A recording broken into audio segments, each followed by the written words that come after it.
வானதி சம்பந்தப்பட்ட விஷயம். வானதியா? ஆமாம்மா. நீ இன்னும் ஆர்த்தி கல்யாணத்துல நடந்த பிரச்சனையே நினைச்சிட்டு இருக்கியா கார்த்திக்? எல்லா உண்மையும் தெரிஞ்சிருந்தும் வானதி என்கிட்ட எதுவுமே சொல்லாம இருந்தாலே அத பத்தி ஏதாவது? அம்மா, நான் பேச வந்தது ஆர்த்தி கல்யாணத்தை பத்தி இல்ல, என்னோட கல்யாணத்தை பத்தி. தனிப்பட்ட முறையில வானதி மேல எனக்கு எந்த கோவமும் கிடையாதுமா. உங்க உயிரை காப்பாத்துனதுக்கு அவ லைஃப் லாங் நல்லா இருக்கணும் தான் நான் நினைக்கிறேன். ஆனா அவ அப்படி நல்லா இருக்கணும்னா அதுக்கு அவ என் கூட இருக்க கூடாது.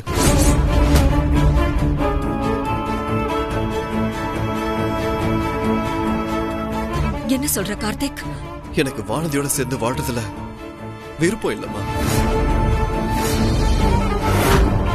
நீங்க நினைக்கிற மாதிரி நான் ஒன்னும் அவளை பிடிச்சு போய் கல்யாணம் பண்ணல. உங்களுக்கு அவளை பிடிச்சிருந்ததெல்லாம் சரிதாம்மா. ஆனா என்னோட விருப்பம் என்னன்னு என்கிட்ட நீங்க கேட்கவே இல்லையம்மா.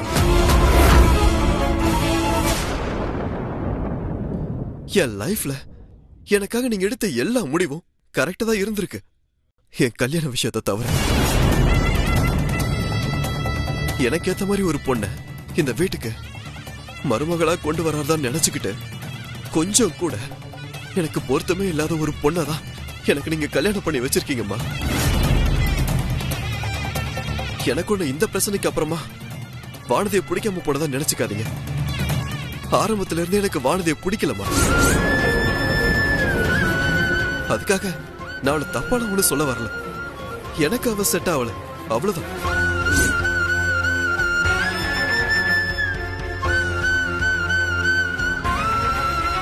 அம்மா, கேட்டுட்டுதான் இருக்கேன், சொல்லு. இதெல்லாம் நான் முன்னாடியே உங்ககிட்ட சொல்லிருக்கணும் தான்.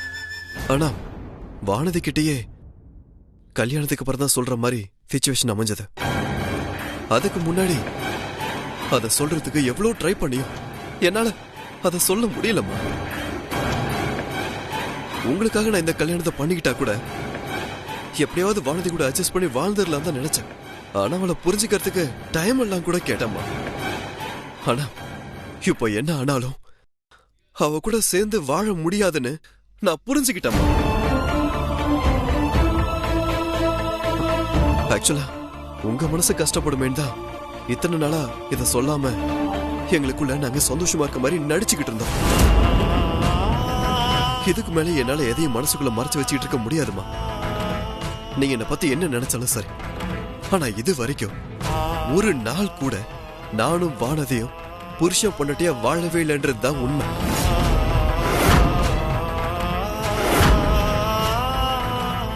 உங்க பேச்ச மீறக்கூடாதுன்னு தான் நான் வானதியை கல்யாணம் பண்ணிக்கிட்டேன். ஆனா இதுக்கு மேலேயும் பிடிக்காத ஒரு பொண்ணு கூட அட்ஜஸ்ட் பண்ணி வாழ்றதுல எனக்கு சுத்தமா விருப்பம் இல்லம்மா.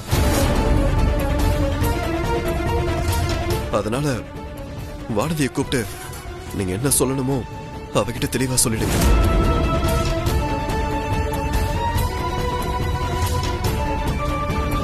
இனிமே அவ லைஃப் அவ பாத்துக்கிட்டோம், என் லைஃப் நான் பாத்துக்கிட்டேன்.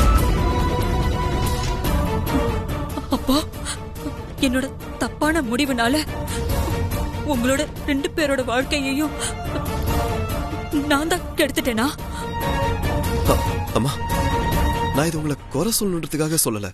என் புள்ள கல்யாண விஷயத்துல எவ்வளவு தப்பான ஒரு முடிவு எடுத்துட்டேன்.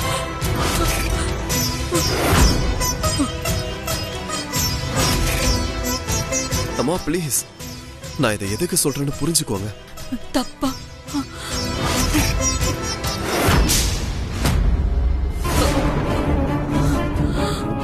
அம்மா, அம்மா, அம்மா, அம்மா,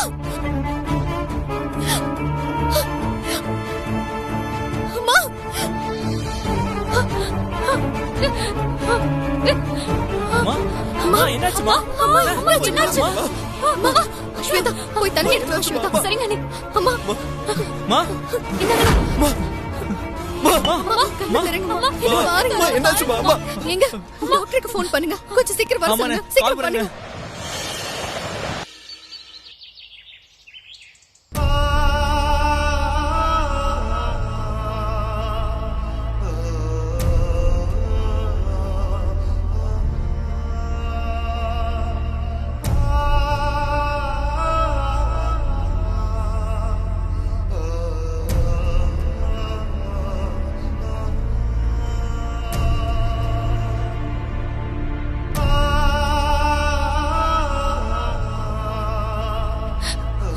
பிபி லோ ஆனதுனால மயக்கம் வந்திருக்கு.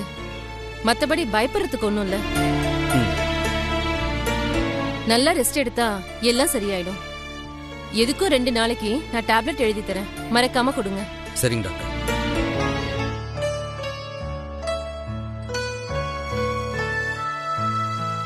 இந்த மெடிசனை வாங்கி கொடுங்க. அப்ப நான் கிளம்புறேன் சார்.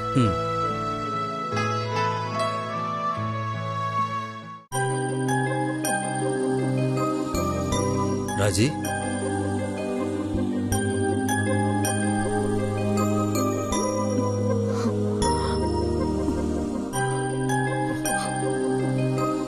அம்மா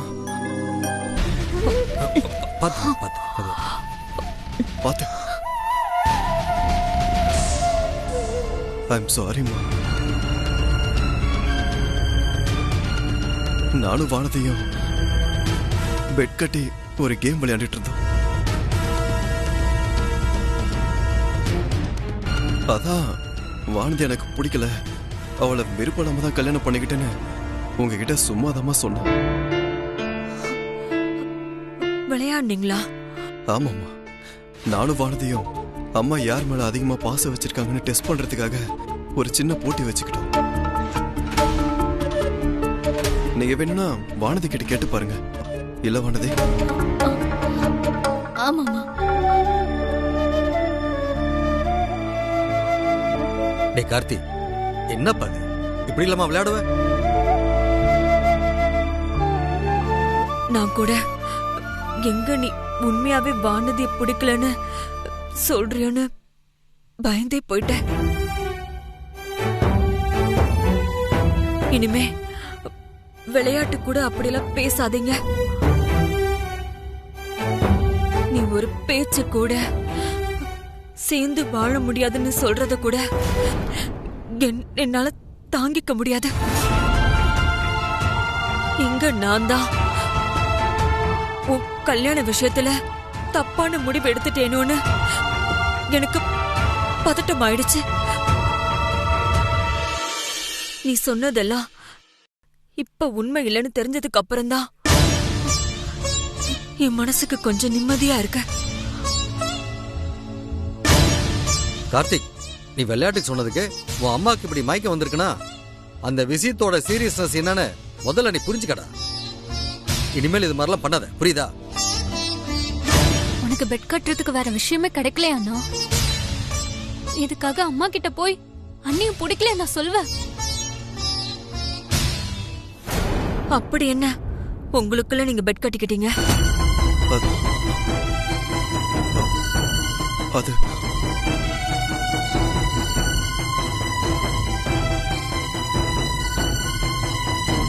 அது ஒண்ணும் இல்லம்மா. இந்த பந்தயத்துல நான் ஜெயிச்சா அவரு போட்டுட்டு இருக்க மோதிரத்தை எனக்கு வேணும்னு கேட்டிருந்தேன்.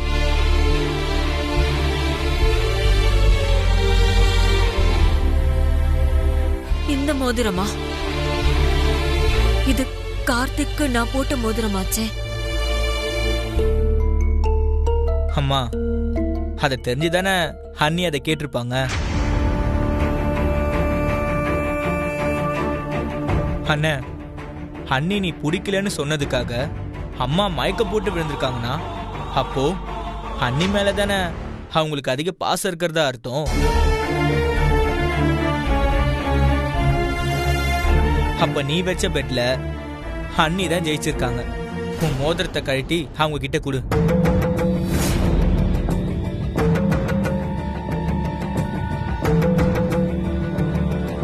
என்ன கார்த்திக் யோசிக்கிற? ஜீவா சொன்ன மாதிரி நீ வச்ச பெட்ல ஜெயிச்சது வானதிதான். அதனால அவ ஆசைப்பட்டு கேட்ட மோதிரத்தை முதல்ல கழட்டி கொடுத்துற.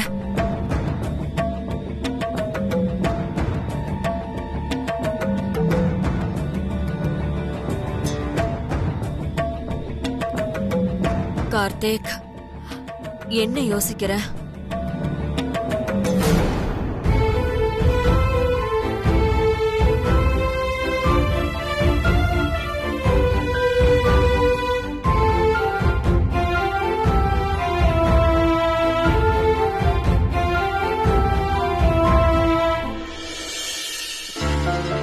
கார்த்திக், குடு, நான் அப்படியே கொடுத்துறதா? உன் கையால அவளுக்கு போட்டு விட.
சமந்தியம்மா,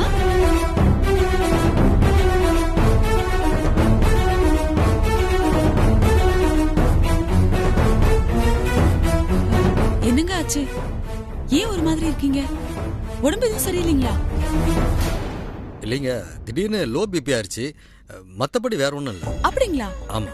ஐயோ, பாத்தியா ஆர்த்தி, சம்பந்தி அம்மாவை பத்தி நான் கண்ட கனவு இப்படி நிஜமா போச்சே. இந்த கனவு தான் பழிக்கணுமா? கனவா? ஆமாமா, நேத்து ராத்திரி ஒரு கெட்ட கனவு கண்டேன். அந்த கனவுல சம்பந்தி அம்மாக்கு உடம்பு முடியாம போற மாதிரி. என் மனசே கேக்கலங்க. அதான் காலங்கத்தாலேயே கோவிலுக்கு போய் உங்க எல்லார் பேர்லயும் அர்ச்சனை பண்ணி பிரசாதம் எடுத்துட்டு வந்தேன். சம்பந்தி அம்மா, இந்தாங்க, முதல்ல நீங்க எடுத்துக்கோங்க. இந்தாங்க.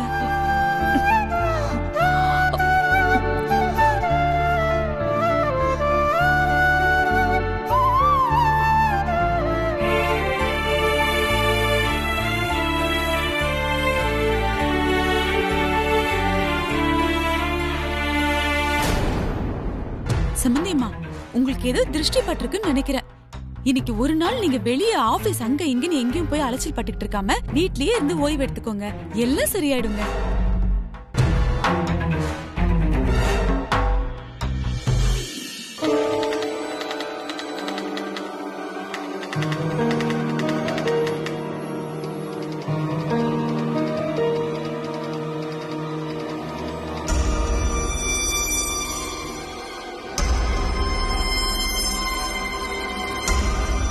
கவலைப்படாதீங்க ஜீவா,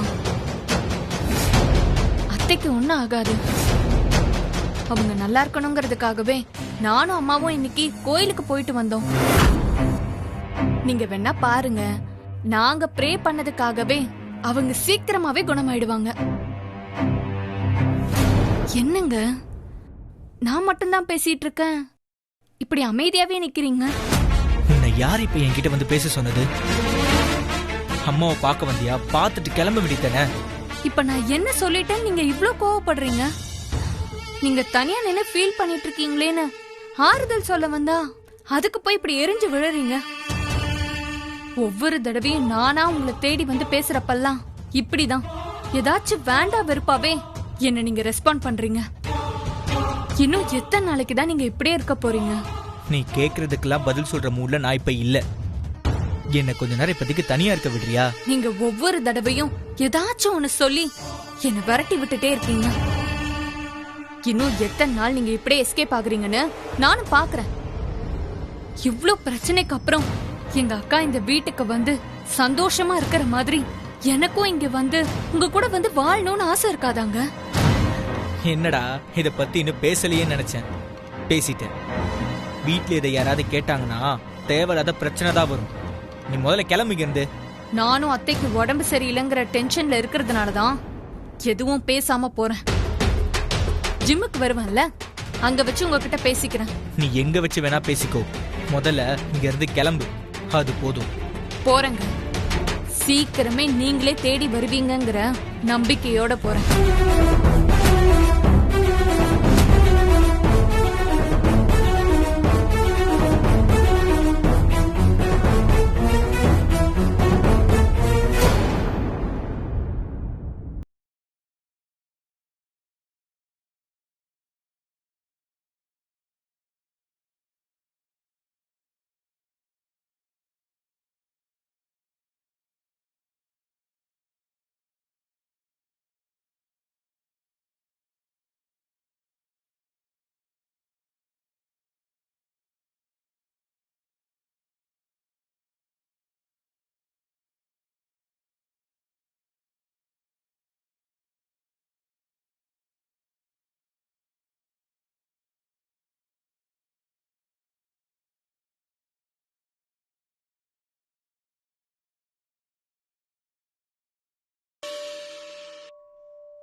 உன்கிட்ட கையேந்தி வந்து நிக்கிறேன்னு நான் சொல்லி உனக்கு தெரிய வேண்டியதில்லை. எப்படியும் திரும்பவும் அந்த வீட்டுக்குள்ள என்ன கொண்டு போய் சேர்த்தது எனக்கு சந்தோஷம்தான். ஆனா இவ்ளோ நாள் கழிச்சு நான் அங்க போயும் அங்க எனக்கு சாதகமா எதுவுமே மாறல. ஊருக்கு வேணா நான் என் புருஷன் கூட சேர்ந்து வாழ்ற மாதிரி தெரியலாம். ஆனா நிஜத்துல மனசளவுல நான் இன்னும் அவரை விட்டு தூரமா தான் இருக்கேன். அத்தை, மாமா, நாத்தனார், கொழுந்தனாருன்னு எல்லாரும் என்ன புரிஞ்சு நடந்துகிட்டாலும் கட்டிக்கிட்டவரும் புரிஞ்சுக்கிட்டு நம்ம கிட்ட அன்பா நடந்துக்கணுங்கிறது தானே எந்த ஒரு பொண்ணோட எதிர்பார்ப்பா இருக்கும். நான் எவ்வளவோ அவருக்கு விட்டு கொடுத்தோம். அவரு ஏன் என்ன புரிஞ்சுக்க மாட்டேங்கிறாருன்னு எனக்கு தெரியல. ஆனா ஒண்ணு, வாழ்க்கை முழுக்க இப்படியே அவர் என்ன வெறுத்துக்கிட்டே இருந்தாலும் கூட என்னால அவரை விட்டு எங்கேயும் போக முடியாது. குடும்பத்துல சண்டை சச்சரவு வர்றதெல்லாம் சகஜம்தான். இப்ப நடந்த பிரச்சனையில கூட அம்மாக்கு என் மேல சின்ன சின்ன மனஸ்தாபம் வரதா செஞ்சது. ஆனா இவ்வளவு கஷ்டமான சூழ்நிலையிலையும் என்ன புரிஞ்சுக்கிட்டு எனக்கு ஒரு துணையா அவங்க இருந்தாங்கல்ல, அப்படிதான் அவரும் இருக்கணும்னு நான் நினைக்கிறேன். நான் ஒன்னும் என் தகுதிக்கு மீறி பகட்டான வாழ்க்கை வேணும்னு உன்கிட்ட கேட்கலையே. எல்லா பொண்ணுங்கள மாதிரியும் கட்டின புருஷன் கூட சந்தோஷமா வாழணுங்கிற ஒரு சாதாரண வாழ்க்கை தானே கேட்டேன். எங்களுக்கு கல்யாணமான அன்னைக்கு என்ன புரிஞ்சுக்க டைம் வேணும்னு கேட்டாரு.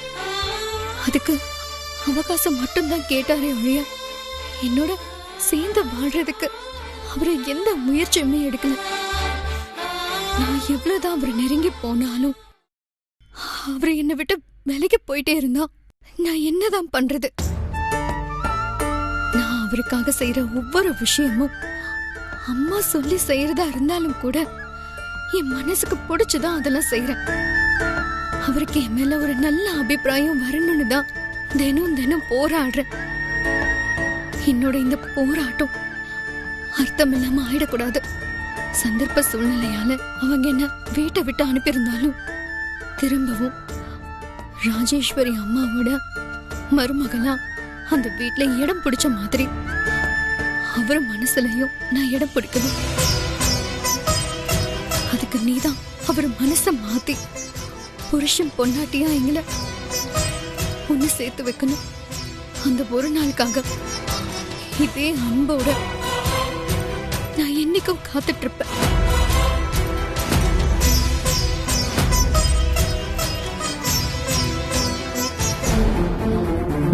நல்ல வேளை ஆர்த்தி, இன்னைக்கு உண்மையெல்லாம் தெரிஞ்சு உன் அத்தை மயங்கி விழ போய் அந்த கார்த்திக் எதையோ சொல்லி சமாளிச்சிட்டான். யோசிச்சு பாரு, இல்லனா எவ்வளவு பெரிய பிரச்சனை ஆயிருக்கும்ல. நான் கூட அவன் ஏதோ வானத்தைய பயமுறுத்துறதுக்காக தான் இப்படி எல்லாம் சொல்றான்னு நினைச்சேன்டி. ஆனா அவங்க அம்மா கிட்டயே போய் இப்படி எல்லாம் பேசுறதுக்கு அவனுக்கு எவ்வளவு தைரியம் இருக்கணும்ல. நீ கார்த்திக விடுமா. இதுக்கு மேலையும் அந்த வானத்தி வீட்டுக்குள்ளேயே இருந்துட்டு எனக்கு ஹெல்ப் பண்ணாம இருந்தானே வையன், நானே போய் இது எல்லாமே உண்மைதானே அத்தை கிட்ட சொல்லிடலான் இருக்கேன். ஏய், அப்படிலாம் எதுவும் அவசரப்பட்டு போய் சொல்லி விஷயத்தை கெடுத்துறாத. திரும்ப அந்த வீட்டுக்குள்ள எப்படி போகணுங்கிறத நான் பாத்துக்கிறேன். நீ பாத்துக்கிறியா? என்னடி பேசுற நீ? இந்த விஷயத்துல நீ என்ன பண்ணுவ? என்ன வேணாலும் பண்ணுவேன்.